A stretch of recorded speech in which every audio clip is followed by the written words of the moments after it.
know, I get a lot of questions at the website lately. With everything that's going on in the industry, there's a lot of shops out there figuring out how they're going to put all this new equipment and technology into their existing footprint.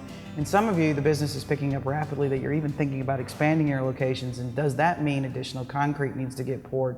Well, we've stopped in to talk to Tom at Car-O-Liiner. Thanks, Tom. Thank you, Kristen. You guys have a service that, I gotta be honest, I didn't even know you had until recently. Where you help shops figure out these problems that they're having. Yeah, absolutely. So with EC Design, we take an existing footprint and kind of map out maybe a better flow for better production, or like you said, if they're gonna pour more concrete, what that should actually look like without actually implementing the equipment or people in place first. Right. Now I hear a lot of stories of shops that have called in people to look at their footprint that maybe their business had picked up. They were thinking that, you know, were at capacity, but they wanted to make a little bit more money.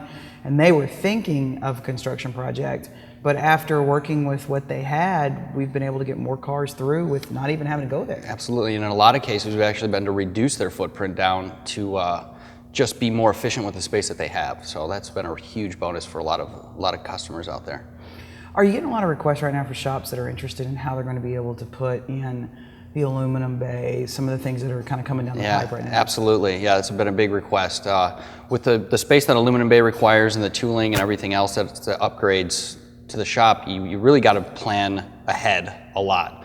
And again, using EC Design is just a really simple way to lay out what everything should look like, put it in place, and then try the plan. If it works, you know, we can always move things around. So now you probably see a lot of these every year where you sit down and do it. What are some of the common organizational mistakes that we have? I know we got organizational issues in the office, but what are some of the common organizational problems that we have out in the shop that are easy fixes? Just reducing your clutter. Go through the waste. You know, storing parts for old cars.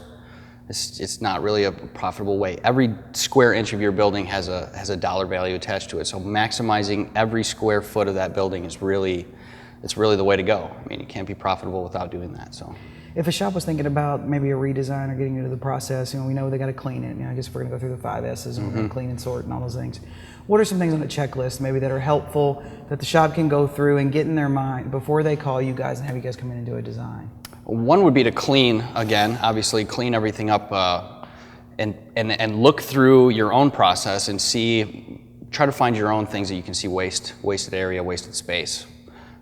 Any of those little bottlenecks that we can address right away up front.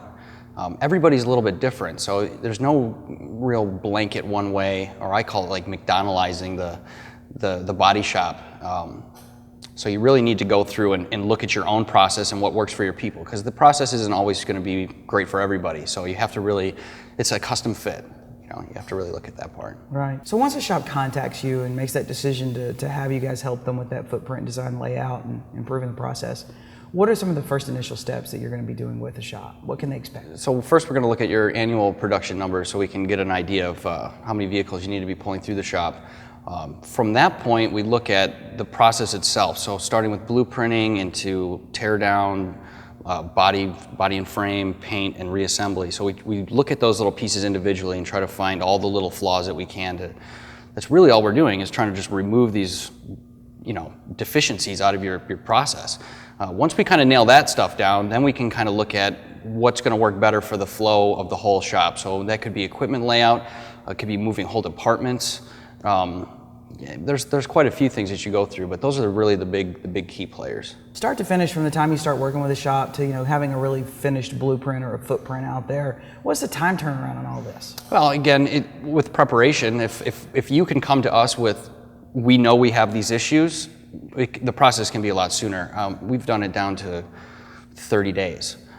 Some shops have taken a year to plan out. Then those shops are quite a bit larger in size to really map out. But the initial setup for the actual EC design drawing could be in a matter of hours, really. So you got to have some pretty good success stories from people that have gone through the process and said, man, I can't believe I'm making this with this now. Right. What's some of the feedback you get when it's all said and done? Well, yeah, it's very gratifying when you can go to these shops and see that the process that you've helped implement is really working for them. The one example that I have of many is we had a customer with about a 30,000 square foot existing facility, and just the margin wasn't there for him. So we actually moved his whole footprint down to about 10,000 square feet And we were able to increase his profits by about 30% just by implementing a leaner process and moving some equipment around to increase the flow of that shop. So, all right, and that 10,000 has to feel much more manageable. Absolutely, yeah, absolutely. You gotta be breathing deeper. Yeah. Well, if you're thinking about making changes in your collision repair facility, whether you're at that wonderful point where you're thinking about adding maybe a second, a third, or a fifth location, or you're looking at figuring out how to get in some of the new OEM required equipment to make expansions with aluminum, taking a look at your existing footprint first and the productivity within it before you consider a construction project or a new addition to a new building is always the best way to go. So visit the Car-O-Liiner website, take a look at the design services they have, check out your local distributor and have them come through and give you a footprint and a map and some feedback. You may find that you have just the right space you have now to get to where you want to be tomorrow. Thanks.